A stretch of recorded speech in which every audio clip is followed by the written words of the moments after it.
It's almost been 4 years since the death of Memphis rapper Young Dolph. Since the day it happened, just about everyone had a pretty good idea who might have been behind it. It was well known that Yo Gotti was one of Young Dolph's biggest rivals. While two men were initially arrested for the death of Dolph, Yo Gotti, who was believed to be the mastermind who wanted him dead, never faced any justice. Last year in November, the men who were suspected of killing Young Dolph were finally convicted, with one of the killers, Cornelius Smith, openly admitting that the entire hit was set up by Yo Gotti's older brother Big Juke, revealing that a man by the name of Hernandez Govan was hired by Big Juke to orchestrate the hit. Govan was arrested and seemed to be the possible link between Yo Gotti and the death of Young Dolph. That wasn't until just a few days ago the judge set him free and dropped all his charges, losing the only link that could have proved Yo Gotti was behind the hit. Hey guys, I hope all is well. Welcome back to The Truth Is, where I drop new videos exposing the truth weekly. In today's episode,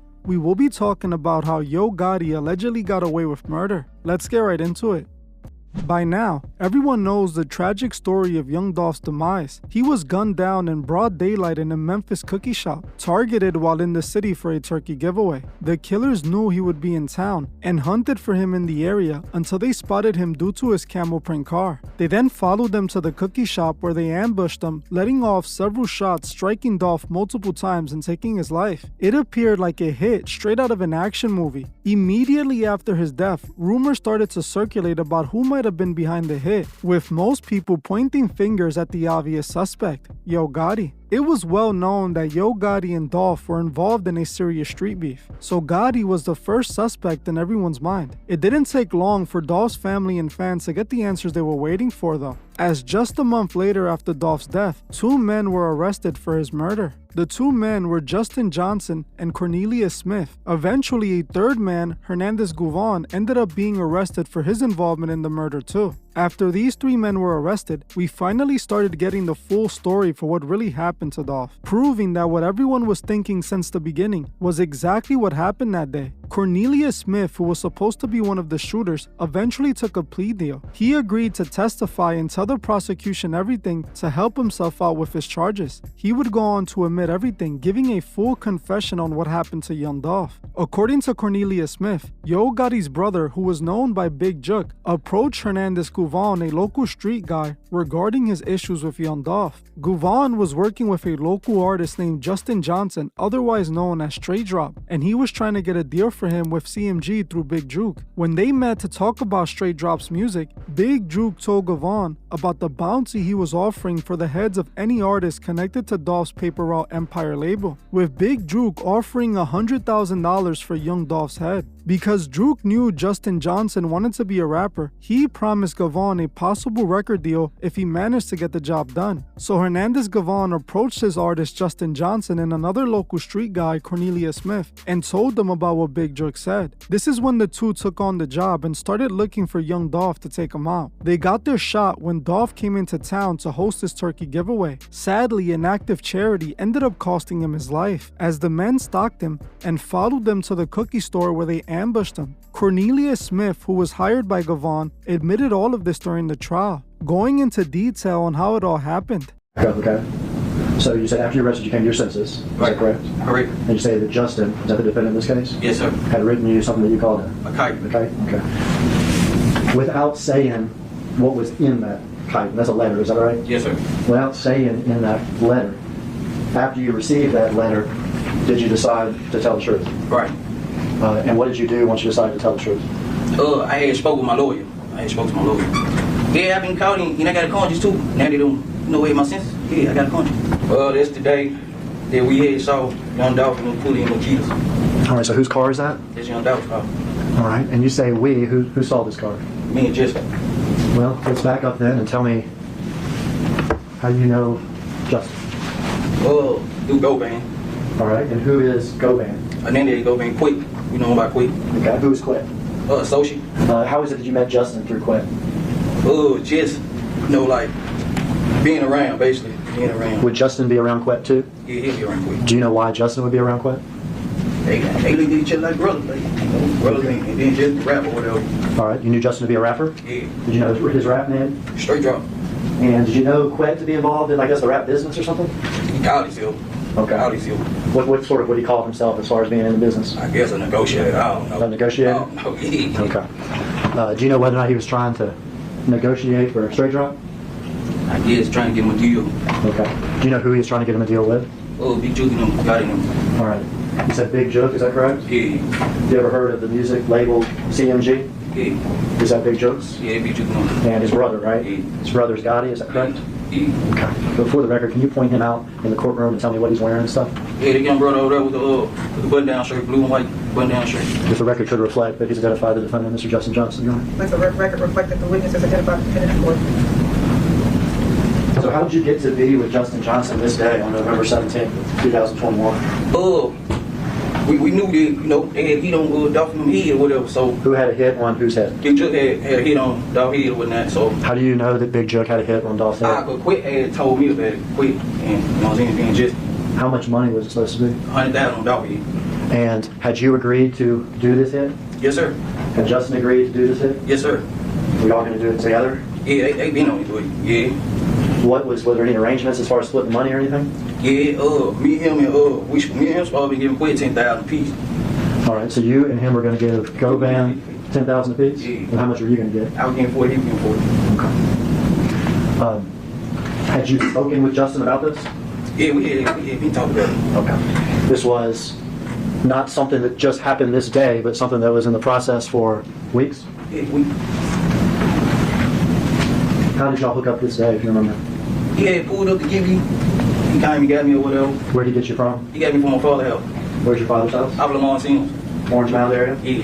Had either you called him or he called you? Cornelius Smith snitched on everyone, and we finally had gotten a picture of what really happened. Now we knew who was involved and why they did it. The next move for the authorities was getting Hernandez Govan for his role, and then bringing down who paid him. On August 18th, Hernandez Govan's trial started. This trial was supposed to be a game changer in this case, as through Govan, the prosecution could establish Big Juke's involvement and possibly even Yo Gotti's involvement in all of this. I myself was hoping for everything to come to light during the trial, also hoping that Govan would follow Cornelius Smith's lead and snitch on Yo Gotti and CMG. But 3 days after the trial started, those hopes and dreams are over, when Hernandez Govan was found not guilty and set free into the world. Apparently, there was a lack of evidence to convict Hernandez Govan. This morning, Hernandez Govan is a free man. Govan was the accused mastermind behind rapper Young Dolph's murder, and he was acquitted on those murder and conspiracy charges in rapper Young Dolph's death.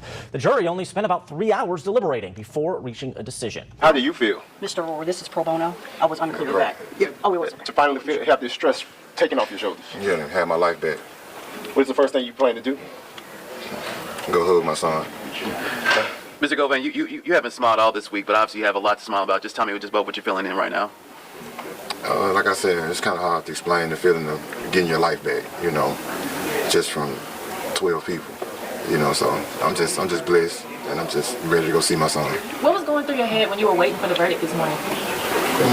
Nervousness, you know, of course, it's natural, but I got a team around me that was very confident and supportive, so without them, it wouldn't be no me. I just want to thank again, man, Robert, Haley, Beth, Handel, Contrell, Leanne, and just everybody that played a part in proving my innocence. You heard your attorney say if you're black and poor in Memphis, this is what happens. What would be your words of advice? Leave Memphis. Do you plan on leaving Memphis, sir? Of course. Was there any point throughout the week where you're like, you know what, I'm still nervous, you know, prior to the verdict? Was there any...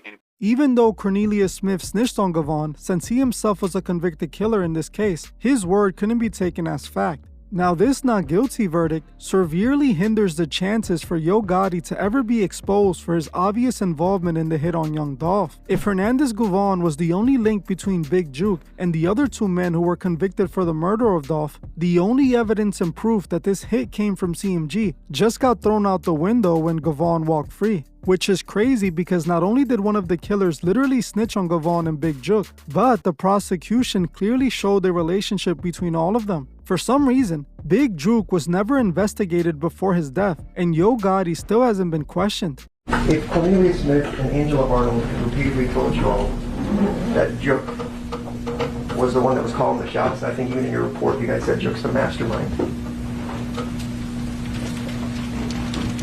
that would cause you to go interview Joe, because that's an important piece of information, right? During the investigation, yes. All right. But as a lead detective, at no point during the investigation did we attempt to talk to Joe. We hadn't made it that far, no. We hadn't made it that far. Okay. It's been 4 years, and we know Joe died 2.5 years after the case. We know everybody had already been indicted within a few months of the arrest taking place. But we never went to talk to Joe. Even after Cornelius and Angela repeatedly said he was the mastermind. I think that's the phrase you guys used in your Operation Cookie Monster slideshow, right? Girl, I am going to object to this line of question. Is it relevant? Of course it's relevant. He's a suspect.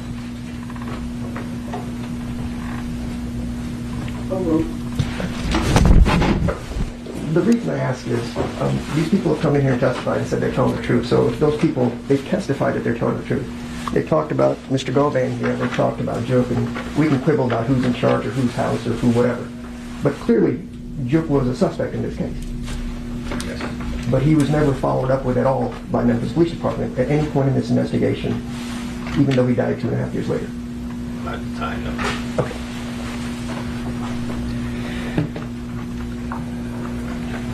That's it. 1 second.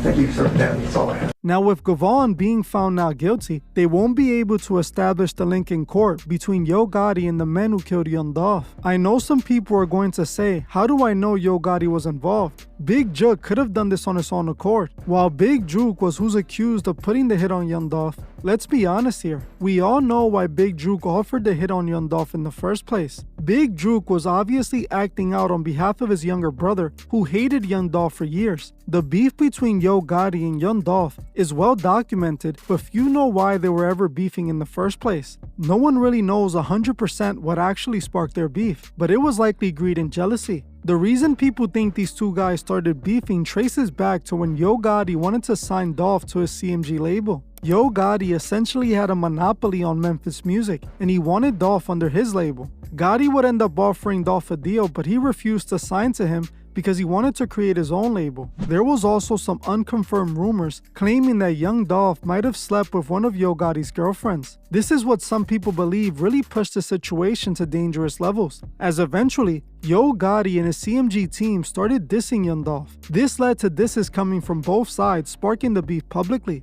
Not long after the diss songs, the violence came, and that's when the attempts on Dolph's life started. The first attempt was when he was ambushed inside of his bulletproof truck, with CMG associates unloading over 100 rounds into the truck, with Dolph miraculously surviving the attempt. Dolph would even make a whole song dissing CMG for not taking him out. Shortly after what happened, CMG rapper Black Youngsta was arrested, being accused of setting the crime up. He was eventually released, as not enough evidence was found to continue the trial. After this, things only got worse, as another attempt happened, this time with Dolph actually being struck but surviving. Again, this situation was attributed to the beef between Yo Gotti and Young Dolph. Even though CMG had allegedly attempted to take Dolph out twice and failed, they wouldn't give up. This is when Big Juke put the word out in the street that he was paying $100K for Dolph's head, a decision that not only cost Dolph everything, but even his own life, as just under 2 years after the hit on Dolph,